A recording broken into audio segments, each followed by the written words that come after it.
सौतेली बहनें रंगापुर नाम के गांव में शालिनी नाम की एक औरत रहा करती थी। उसे दो बेटियां थी।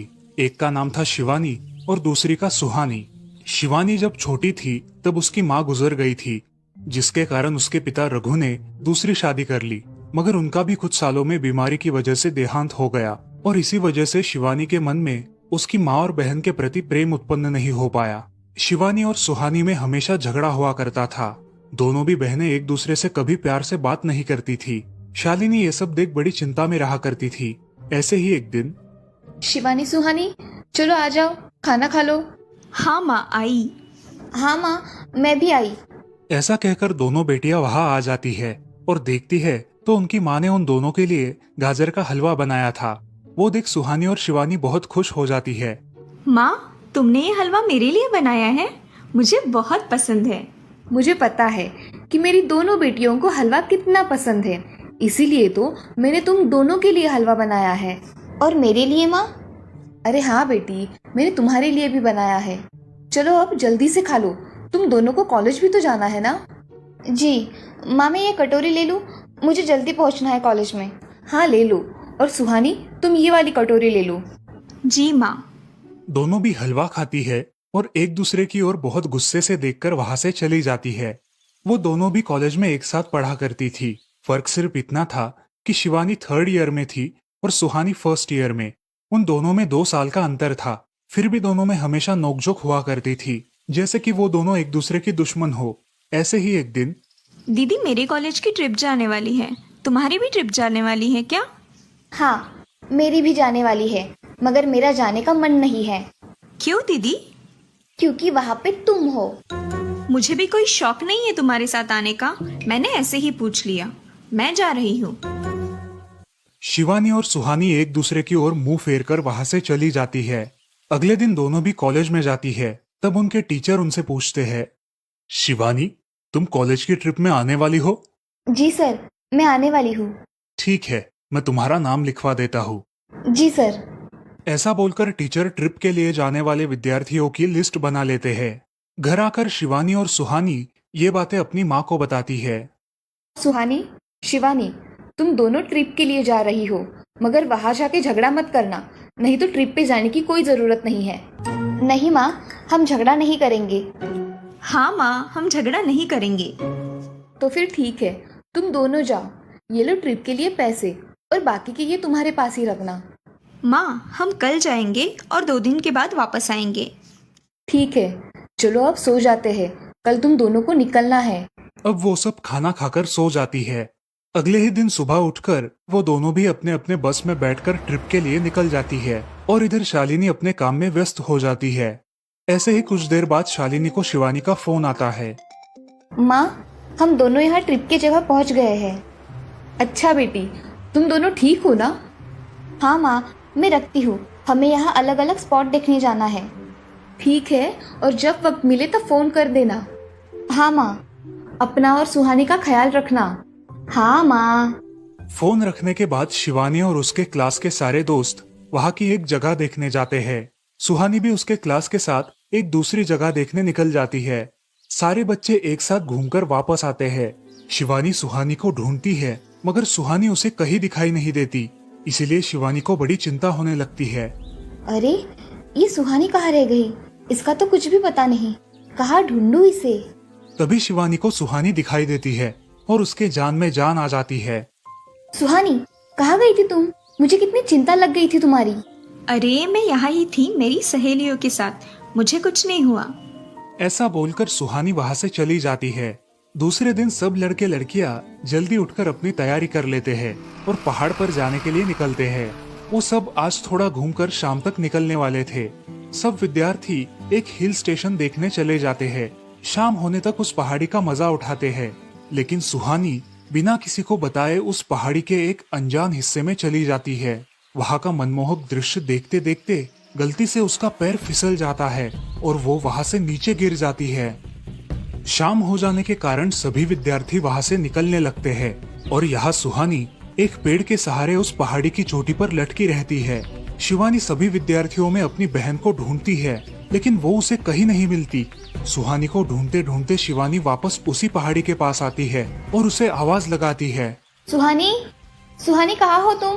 दीदी मैं यहाँ हूँ, बचाओ मुझे, मैं यहाँ हूँ। सुहानी की आवाज की ओर जाते ही उसे पता चलता है कि सुहानी पहाड़ी पर लटकी है। ये सब देखकर शिवानी बहुत घबरा जाती है। शिवानी अपनी पूरी ताकत लगाकर उसे ऊपर खींच लेती है। तुम यहाँ क्यों आई थी? अगर तुम्हें कुछ हो जाता तो मैं क्या करती? माँ को क्या जवाब देती? दीदी मेरा पैर फिसल कर मैं वहाँ गिर गई। मैंने बहुत आवाज दी मगर मेरी आवाज किसी ने नहीं सुनी। तुम ढूंढती हुई आई और मुझे बचा लिया। तुम दुनिया की बेस्ट दीदी हो। हाँ सुहानी, चलो अब घर जाने के लिए देर हो जाएगी, बस निकल जाएगी। सुहानी को ऊपर खींचते वक्त शिवानी के हाथ पर बहुत सारे जख्म हो गए थे, इसीलिए सुहानी अपनी ओढ़नी फाड़कर उसके हाथ पे बांध देती है और अब वो दोनों बस के पास चले जाते हैं। क्या हुआ है शिवानी, हाथ से खून बह रहा है तुम्हारे? कुछ नहीं सर, मैं वहाँ पे गिर गई थी, अब मैं ठीक हूँ। टीचर और सारे छात्र गाड़ी में बैठकर घर जाने के लिए निकलते हैं। घर आने के बाद शिवानी सारी हकीकत अपनी माँ को बताती है और वो सब सुनकर माँ दोनों को गले लगाकर रोने लगती है। तुम दोनों एक दूसरे के साथ होते हो, इसीलिए मुझे कोई टेंशन नहीं रहता, मगर मेरी बच्चियों, खुद का भी ख्याल रखा करो। उस दिन के बाद दोनों सौतेली बहनों ने अपने बीच की सब नोकझोंक बंद कर दी और हंसी खुशी सगी बहनों की तरह रहने लगी। दोस्तों, इस कहानी से हमें ये सीख मिलती है कि हम सबको एक दूसरे के प्रति द्वेष की भावनाएं छोड़कर प्यार से रहना चाहिए। चंदनपुर नाम के गांव में चंपा नाम की एक औरत रहती थी। पति, 2 बच्चे और एक बेटी, ऐसा उनका पूरा परिवार था। उसका पति श्रीधर पोस्ट ऑफिस में जॉब करता था। उसके कमाई से ही घर चलता था। चंपा ने अपने घर के सामने एक छोटी सी दुकान खोल के रखी थी। उससे उसे जो भी मुनाफा होता वो अपनी बेटी की शादी के लिए जमा करके रखती। ऐसे ही बहुत दिन बीत जाते हैं। अब बच्चे भी बड़े हो जाते हैं। बड़ा बेटा अशोक डॉक्टर और छोटा बेटा रवि वकील बन जाता है और दोनों अपनी ट्रेनिंग पूरी करने लगते हैं। एक दिन उनकी बहन ज्योति के लिए एक अच्छा रिश्ता आता है और ज्योति की शादी पड़ोस के गांव के सरपंच जी के बेटे से हो जाती है। ज्योति बहुत ही कामचोर और गुस्सा करने वाली होती है। इसी कारण उसके ससुराल से उसे निकाल दिया जाता है। वो अपने पति को लेकर अपने मायके रहने आती है। अब चंपा का जमाई दुकान चलाता है और चंपा और ज्योति आराम से वहाँ रहती है। अरे ज्योति, जरा अपने कामचोर पति को कुछ काम करना क्यों नहीं सिखाती हो? कुछ काम का नहीं है वो। अरे हाँ माँ, उनके पिताजी ने तो उन्हें ही घर से निकाल दिया और हमारे माथे मर दिया। जाने दो, पति है। माँ और बेटी इसी तरह तानेबाजी करती रहती। अब बड़े बेटे अशोक की शादी उन्हीं के गांव के एक लड़की से करा दी गई, लेकिन उस लड़की से भी चंपा बहुत काम करवाती और वो बेचारी सासू माँ का आदर करके सब काम चुपचाप करती थी। एक दिन वो काम करके थक गई और एक जगह पर बैठ गई। ए कामचोर कमला, इतना सारा काम पड़ा है घर में, क्या वो तुम्हारा बाप आके करेगा? चलो उठ, काम कर। हाँ हाँ माँ जी, करती हूँ। ऐसा कह के कमला अपने काम पर लग जाती है और सारा काम खत्म कर देती है। चंपा अपने बेटे अशोक से घर आने के बाद चुगलियां किया करती थी। अशोक घर आकर कमला को बहुत भला बुरा कहता और कभी कभी तो उस पर हाथ भी उठाया करता था। ये सब रवि देखा करता था और रवि को बहुत बुरा लगता था। अशोक मारने आता तो रवि बीच में पड़ जाता और माँ बाप को डांटता था और वही झगड़ा खत्म हो जाता था। ऐसा बहुत दिन चलता रहा। रवि को रंजना नाम की एक लड़की बहुत पसंद थी, जो कि एक न्यूज रिपोर्टर थी। क्या तुम मुझसे शादी करोगी? मुझे तुम बहुत पसंद हो। हाँ, मगर रवि, तुम्हारे घर में तुम्हारी माँ का बर्ताव मुझे बिल्कुल पसंद नहीं है, इसीलिए पहले तुम इसका कोई हल निकालो। अरे रंजना, मैं हूँ ना तुम्हारे साथ, तुम्हें टेंशन की क्या बात है? मगर रवि, तुम भी अगर मुझे मारने पीटने लगे तो मैं तुम्हें कोर्ट में खींचूंगी। अरे हाँ बिल्कुल, वो तो तुम्हारा अधिकार है। अगले दिन रवि अपने घर में रंजना के बारे में बताता है। रवि की माँ चंपा उसे साफ मना कर देती है। रवि, तुम्हें कुछ समझ आता है या नहीं? अपनी बिरादरी की लड़की से शादी करो बेटा। इस घर में ये आखिरी शादी है और मेरे भी कुछ अरमान है बेटा। अजय, आप कुछ कहते क्यों नहीं? हाँ बेटा, तुम्हारी माँ सही कह रही है, तुम इसकी बात मान जाओ बेटा। नहीं पापा, मैं शादी करूंगा तो सिर्फ रंजना से, वरना मैं शादी नहीं करूंगा। सब चुप हो जाते हैं। अगले दिन रवि मंदिर से शादी करके घर आता है। सब अचरज से रवि की ओर देखते हैं और चुपचाप अपने कमरे में चले जाते हैं। कमला उन दोनों का स्वागत करती है और वो दोनों अपने कमरे में जाते हैं। कैसे लगा मेरा घर? अच्छा है, मगर सब मिलजुल के रहे तो और भी अच्छा होगा। रंजना, तुम्हें मेरी माँ को सबक सिखाना होगा, तभी घर के सारे सदस्य ठीक हो जाएंगे। ठीक है रवि, जैसा तुम चाहो। अगले दिन रंजना अपने घर के मंदिर में पूजा करने जाती है। तभी रुको, मेरे भगवान के मंदिर में तुम मत आओ, जाओ यहाँ से। ये कहकर सास रंजना को वहाँ से भगा देती है और घर के किसी भी काम को करने से मना कर देती है। तब क्या माँ जी, आज से मैं इस घर की बहू हूँ।